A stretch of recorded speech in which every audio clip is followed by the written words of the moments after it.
Welcome to Mysterious Encounters.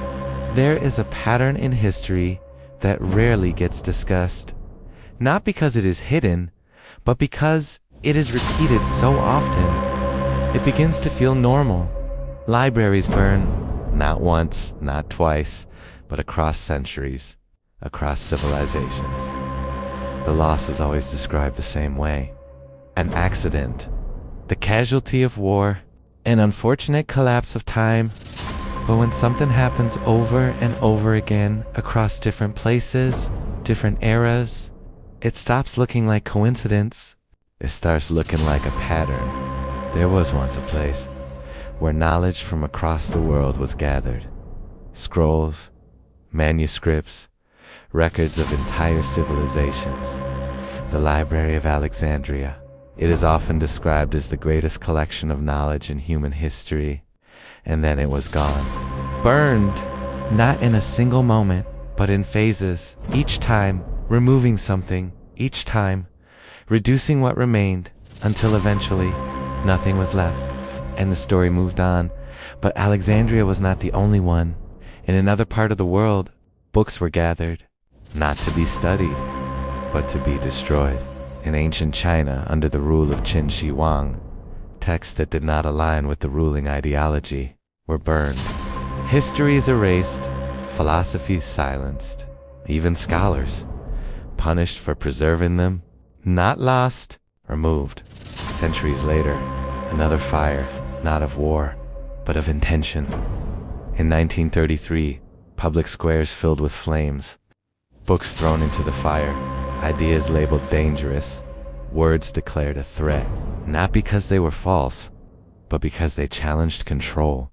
And this is where the pattern becomes clear. Books are not destroyed because they are meaningless.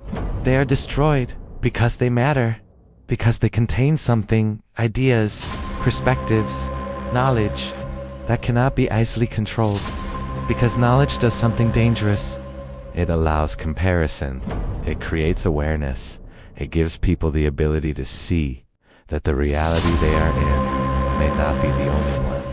And once that happens, control becomes difficult. So the question is not why were books burned? The question is what was inside them that made them a threat? Because every time knowledge is destroyed, something disappears with it. Not just information, but possibility. Entire ways of understanding the world erased. Entire systems of thought reduced to fragments, and what remains becomes the foundation of the future, which means the world we live in today is not built on all knowledge. It is built on what survived, what was allowed to survive, what made it through the filter, and what escaped the fire. And when you connect this to the scriptoriums, the places where knowledge was chosen, preserved, or ignored, a deeper structure begins to emerge. Some knowledge was selected, some was hidden, and some was destroyed completely. 3 stages: selection, control, erasure. So now the question becomes, how much of what we call history is complete, and how much of it is what remained after everything else was removed? Because if certain ideas were too dangerous to exist, then their absence is not accidental. And if that is true, then the most important knowledge may not be what we have, but what we no longer do. Because once something is erased long enough, it doesn't feel missing. It feels like it never existed at all. And that may be the most effective form of control ever created. Not hiding the truth, not protecting it, but removing it so completely that no one even knows to look for it. So the next time you hear about a library burning, or a book being banned, or an idea being silenced, ask a different question. Not what was lost, but why it needed to be.